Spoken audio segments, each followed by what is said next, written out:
Hi friends, welcome to our channel Manasa కావ్యంచకై. Oh, అవునా, ఓకేనండి. ఇదిగోండి మీ చున్నీ అంటూ ఆ చున్నీ ఆమెకిచ్చి, మీ పేరు తెలుసుకోవచ్చా అండి అని అడిగాడు మోక్ష్.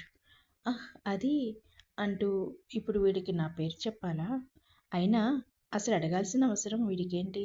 సరేలే, ఏదో ఒకటి చెప్పేస్తే పోద్ది, లేకపోతే బుర్ర తినేస్తాడేమో. ఎవరైనా ఏదైనా అడిగినప్పుడు సమాధానం చెప్పకుండా ఉండటం సంస్కారం కూడా కాదు అని అనుకుంటూ, నా పేరు పిచ్చమ్మండి, అయినా నా పేరు మీకెందుకు అంటూ మోక్ష చేతిలో నుండి తన చున్నీని విసురుగా లాక్కొని వెళ్ళిపోయింది ఆమె. హా అంటూ వెళ్తున్న ఆమె వైపే చూస్తున్నాడు మోక్ష. అరే, కనీసం థ్యాంక్స్ కూడా చెప్పొచ్చు కదా అని, చున్నీ ఇచ్చినందుకు అని అనుకుంటూ. కార్ టైర్ మారుస్తూ అంతా చూసిన నగేష్ నవ్వుతూ ఉండటం చూసి కోపంగా, ఎందుకు బాబాయ్ అంతగా నవ్వుతున్నావు అని అడిగాడు. ఏమీ లేదురా, ఆ అమ్మాయి చెప్పిన పేరు విని నవ్వొస్తోంది, నవ్వుతున్నా అన్నాడు.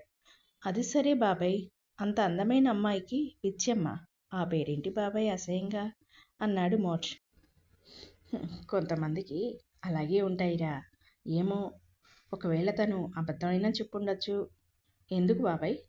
ఎందుకంటే ముక్కు ముఖం తెలియని వారికి తమ పేరు చెప్పడం ఇష్టం ఉండదురా కొందరికి. సరే కానీ టైర్ మార్చేశాను, పద ఇంటికి వెళ్దాం, ఇప్పటికే లేట్ అయింది అని అనడంతో ఇద్దరు ఇంటికి దారి పట్టారు. హలో ఆంటీ, నేను హైదరాబాద్ వచ్చాను, క్షేమంగానే ఉన్నాను, మీరు జాగ్రత్త, నేను వచ్చేంత వరకు ఎవరు బయటికి రాకండి అని చెప్పి ఫోన్ కట్ చేసింది ఆమె. తర్వాత గుడికి వెళ్ళి, దేవుడా, నేను ఇక్కడికి వచ్చిన పని నిర్విఘ్నంగా పూర్తయ్యేలా చూడు స్వామి అని వేడుకొని గుడి నుండి బయటికి వచ్చి, ఇప్పుడు ఏదైనా ఒక రూమ్ కానీ ఇల్లు కానీ వెతుక్కోవాలి, అలాగే ఉద్యోగం కూడా వెతుక్కోవాలి వీలైనంత తొందరగా, లేకపోతే అక్కడ అందరూ ఆకలికి అల్లాడిపోతారు అని అనుకుంటూ నడుస్తూ, టూలెట్ అని బోర్డు ఉన్న ప్రతి చోట ఇల్లు ఖాళీగా ఉందా అని అంటూ అడుగుతూ ఉంది.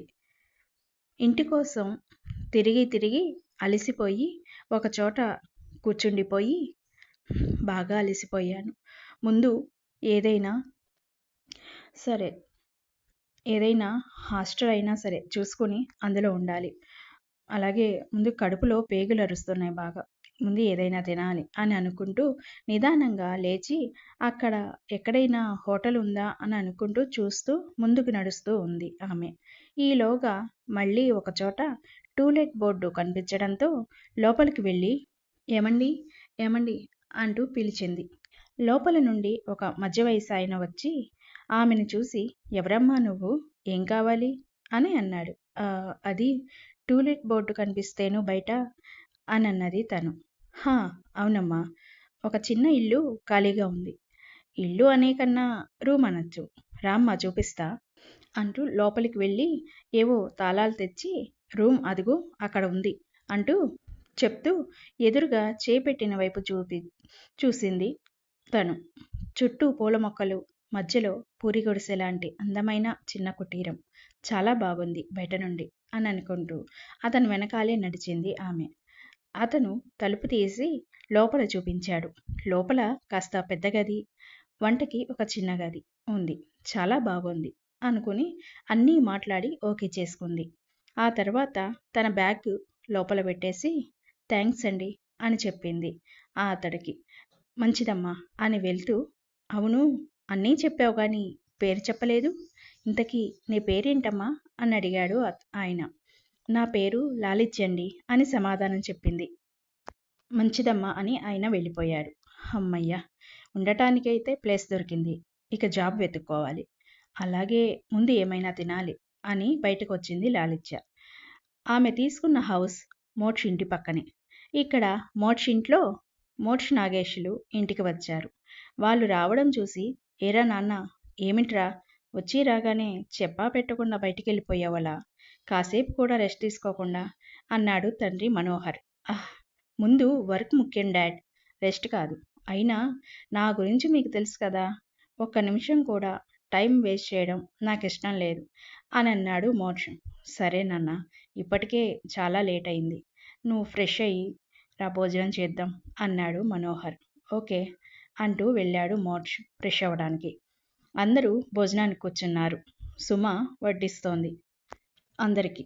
అక్క, అందరికీ నేను వడ్డిస్తా కానీ నువ్వు కూడా కూర్చుని తిను అంటూ సుమని మనోహర్ పక్కన కూర్చోబెట్టింది వనజ. అది కాదు వనజ అంటూ ఏదో చెప్పబోయింది సుమ. ఏది కాదు? కూర్చో నువ్వు ముందు అన్నది వనజ. సరే, నేను తర్వాత తింటాను, నా చేత్తో సాక్షికకి తినిపిస్తాను అంటూ కూర్చున్నదల్లా లేచి కూతురికి తినిపిస్తూ మోక్షు నోట్లో ముద్ద పెట్టబోతుంటే నేను తినగలను, నాకు చేతులున్నాయి, ఎవరూ పెట్టాల్సిన అవసరం లేదు అని మొహం పక్కకి తిప్పేశాడు అతడు. దాంతో సుమ చిన్నబుచ్చుకుని వస్తున్న కన్నీటిని అదుపు చేసుకొని పైకి నవ్వు మొహం పెట్టి ప్రేమగా కూతురికి తినిపించసాగింది. నాన్న, మేము ఒక సైట్ చూసాం, నాకు చాలా బాగా నచ్చింది, అందుకే దాన్ని ఓకే చేసి వెంటనే వర్క్ స్టార్ట్ చేద్దాం అనుకుంటున్నా అన్నాడు మోక్ష్ తండ్రితో. అవునా? అవునా, నేను శశిభూషణ్ రావుతో మాట్లాడదాం అనుకున్నా సైట్ గురించి అన్నాడు మనోహర్. నో డాడ్, అవసరం లేదు అని చెప్పి, బాబాయ్ రేపే ఆ సైట్ ఓనర్తో మాట్లాడు, అలాగే రిజిస్ట్రేషన్ కూడా కుదిరితే రేపు లేదా ఎల్లుండిలోగా అయిపోవాలి, బిల్డింగ్ కట్టేందుకు కూడా కాంట్రాక్టర్ని చూడు అని చెప్పడంతో అలాగేరా, అవన్నీ తిరిగ్గా మాట్లాడచ్చులే, కానీ ముందు నువ్వు ప్రశాంతంగా తిను అన్నాడు నగేష్ నవ్వుతూ.